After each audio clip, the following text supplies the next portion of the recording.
Assalamualaikum warahmatullahi wabarakatuh. Perkenalkan, nama aku Nabila Zahra, dan di video kali ini aku akan menampilkan output dari project yang selama ini aku kerjakan.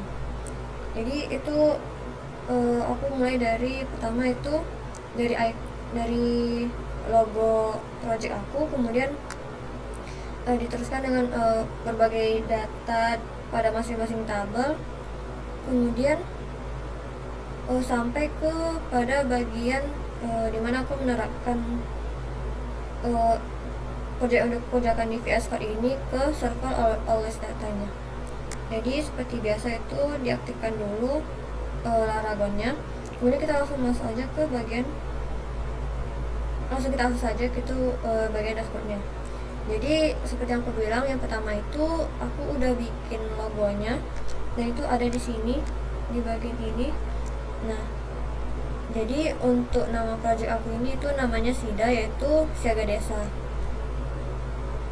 Dan ini logonya itu jabat tangan, yaitu bukan jabat tangan, tapi tepatnya seperti menggandeng tangan dari para warga yang sedang mengalami bencana gitu. Jadi kita seperti memerlukan bantuan. Nah, yang itu untuk logonya. Yang kedua itu data-data dari data dummy pada masing-masing tabel. Ini udah aku tambahkan, dan di sini itu mungkin pada beberapa tombolnya tidak sama, tidak rata, tapi nanti akan aku perbaiki lagi. Nah, di sini ini datanya udah ada semuanya dengan bahasa Indonesia. Ini menampilkan 30 data sekaligus berkat dari Pagination-nya. Dan ini ada 30 data dari 200 data kejadian. Nah, itu untuk ini untuk tabel kejadian. Terus yang untuk posko juga udah ditambahkan sampai 100 juga dengan tabel-tabel lainnya. Nah, sini tabelnya udah lebih rapi. Ini juga ditampilkan 30 data sekaligus berkat dari Pagination-nya. Dan juga masih bisa ini dari 30 dari 100 data posko. Kemudian kalau di next kan itu juga akan langsung lanjut ke 30 data lainnya, seterusnya sampai habis 100 data poskonya. Nah, ini output untuk data dummy-nya. Kemudian yang kedua itu ada placeholder. Jadi placeholder ini tuh diterapkan di bagian kolom inputan multiple file datanya. Jadi sini itu tercatat jadi ini boleh upload. Nah, jadi di sini tuh kalau misalnya pengguna belum menginputkan file yang berupa foto atau yang berupa foto kejadian yang sedang terjadi atau dokumentasi mereka, itu ini placeholdernya kayak langsung terlihat. Jadi di sini cuma menampilkan placeholder aja. Sedangkan kalau nanti mereka mengupload filenya seperti ini, nanti ini terlihat apa saja file-file udah mereka masukkan. Jadi di sini mereka bisa tambahin lagi di bagian kolom file, pilih file fotonya. Nah, jadi mereka bisa tambahin lagi, kemudian disimpan perubahannya, dan nanti akan tertampil secara langsung di bagian detail. Nah, itu sama juga dengan tabel-tabel lainnya. Nah, itu untuk bagian placeholdernya itu ini, jadi aku cuma nampilin output aja. Nah, kemudian yang kedua itu setelah placeholder bisa dilihat di bagian depan ini aku juga udah perbaiki. Yang awalnya itu cuma sekedar background berwarna hijau gradasi dengan putih. Nah, ini udah ditampilkan dengan slideshow yang ada di sini. Aku cuma masukkan 3 gambar saja. Nah, jadi udah di set dengan timer, jadi setiap beberapa detik dia akan langsung berpindah ke gambar lainnya, dan di sini ada 3 gambar. Nah, itu untuk di bagian slideshow-nya.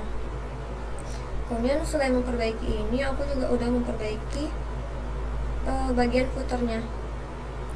Nah, di sini udah terlihat di sini udah ada penjelasan singkat tentang SIDA, tentang project aku ini. Kemudian ada menu cepatnya, juga kontak-kontak yang bisa dihubungi pada website ini. Juga bisa juga langsung dengan menggunakan tombol WhatsApp. Sini juga ada, nanti ini akan aku masukkan dalam link-link yang diperlukan yang berhubungan dengan SIDA. Nah, itu untuk bagian footer. Selain footer itu ada tentang halaman detail. Memang di bagian dashboard ini udah ada penjelasan singkatnya tentang kami. Cuman saat kita mau lebih ingin lebih tahu selengkapnya mengenai apa itu SIDA, kita bisa langsung menggunakan tombol yang ini yang akan langsung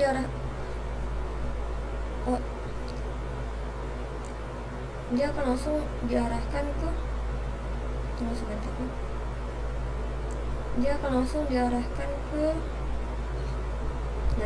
harusnya dia langsung diarahkan ke dalam sini. Mungkin sepertinya saya sedikit salah memasukkan rutenya. Nah, jadi setelah misalnya warganya pengen tahu lebih dalam mengenai SIDA, jadi sini udah tampilkan halaman detail mengenai apa itu SIDA atau siaga desa. Nah, di sini ada pengertiannya, terus misi-misinya apa saja, fiturnya. Di sini juga ada lapor, info posko, juga logistiknya, kemudian ada distribusi, kemudian donasi ya bagi yang ingin berdonasi, kemudian warganya yang udah login ke dalam sini itu bisa langsung melaporkan siapa aja, mungkin kerabat keluarganya, ayahnya, ibunya, kakaknya, atau siapapun, atau bahkan temannya tuh bisa dilaporkan oleh mereka sendiri. Jadi ini untuk tujuannya untuk masyarakat desa, relawan, sampai para dermawan yang mau menyumbangkan sebagian harta mereka untuk kebencanaan ini. Nah, jadi selain mengenai halaman tentang itu, ada juga halaman mengenai pengembang, yaitu tentang aku sendiri. Di sini identitas pengembang ini bersih sedikit profil mengenai aku. Jadi sini ada nama, NIM, dan juga prodi aku yang sekarang. Nah, pengembang utama sistem siaga desa yang berdedikasi untuk menciptakan solusi teknologi untuk membantu masyarakat pedesaan dalam menghadapi bencana. Nah, kalau misalnya ada yang mau dihubungi itu bisa dengan LinkedIn, GitHub, Instagram, dan juga email. Nah, di sini di bagian ini juga udah aku masukkan, ada di sini. Untuk sejauh ini aku baru memasukkan URL untuk di GitHub, Instagram, sama email. Dan untuk LinkedIn-nya itu masih belum karena sempat ada kendala teknis. Jadi aku belum bikin akun LinkedIn-nya. Juga ini mungkin masih belum rapi, jadi akan aku rapikan lagi setelah ini. Jadi kita kembali lagi ke beranda. Nah, itu pada bagian desanya. Nah, di sini juga ada langsung kalau jika ingin tanpa harus melalui bagian halaman tentang ini, jadi bisa juga langsung ke bagian section yang terakhir ini untuk melihat siapa identitas dari pengembangnya, yaitu aku sendiri. Nah, jadi sini footernya udah ada, semuanya udah ada. Mungkin aku cuma perlu merapikan beberapa tombol yang ukurannya kurang pas. Nah, jadi setelah itu tuh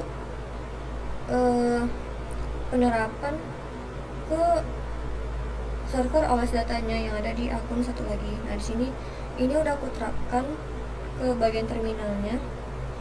Jadi aku di bagian sini tuh login dulu dengan menggunakan ini untuk login ke terminalnya. Kemudian sebelumnya di VS Code tadi itu harus di push terlebih dahulu untuk dimasukkan ke GitHub.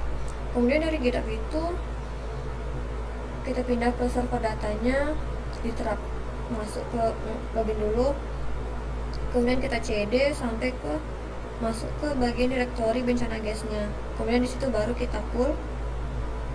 Ya, jadi udah fokus tadi itu langsung dipindahkan ke bagian server OS datanya. Jadi dia yang awalnya masih kurang bagus, masih seperti dulu yang slide masih belum ada, masih belum rapi, itu sekarang udah persis seperti bagian ini, persis seperti yang ada langsung di bagian website yang ini. Jadi ini udah dari segi penerapannya udah juga. Terus karena aku mengerjakan project ini sendiri, jadi pada bagian INV itu masih tetap sama, jadi tidak diubah kemana-mana. Jadi sekian untuk mengenai output dari project aku, yaitu SIDA atau Siaga Desa. Untuk beberapa kesalahan seperti ukuran tombol yang tidak rata atau beberapa bagiannya seperti yang mepet-mepet seperti ini, itu akan aku perbaiki lagi ke depannya. Lebih dan kurang saya mohon maaf. Assalamualaikum warahmatullahi wabarakatuh.